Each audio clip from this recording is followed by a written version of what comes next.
লাহৰীঘাট আৰক্ষীৰ অভিযানত মহিলাসহ 2 ড্ৰাগছ সৰবৰাহকাৰী। এইবাৰ মৰিগাঁও আৰক্ষী তৎপৰ হৈ পৰিছে ড্ৰাগছ বিৰোধী অভিযান চলোৱাত। মৰিগাঁও আৰক্ষীৰ বিশেষ শাখাৰ অভিযানত গ্ৰেপ্তাৰ হৈছে ড্ৰাগছ সৰবৰাহকাৰীকেইটা। লাহৰীঘাটৰ মৰিতলি গাঁৱত অভিযান চলাই আৰক্ষীয়ে গ্ৰেপ্তাৰ কৰে এগৰাকী মহিলাসহ আন এটা ড্ৰাগছ সৰবৰাহকাৰী। ধৃত ড্ৰাগছ সৰবৰাহকাৰীটো মৰিতলি গাঁৱৰ ইজাজুল হক আৰু মাৰুফা বেগম। ড্ৰাগছ সৰবৰাহকাৰী কেইটা মৰিগাঁও আৰক্ষীৰ বিশেষ শাখাই কৰায়ত্ব কৰিবলৈ সক্ষম হয়।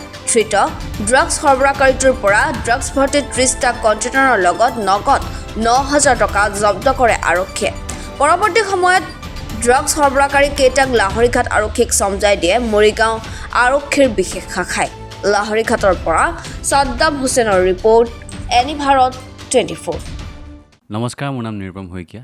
এনি ভাৰত 24 এটা নতুন অনুষ্ঠান লৈ আহি আছে, জুবিনৰ গানে কি আনে। তাৰ অডিশ্যনসমূহ অসমৰ প্ৰত্যেকটো ডিষ্ট্ৰিক্টত হ'ব আৰু এটা ৰিয়েলিটি শ্ব' হয়।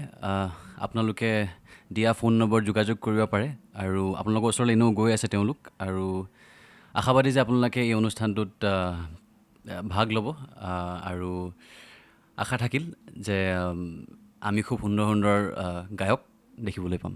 ধন্যবাদ।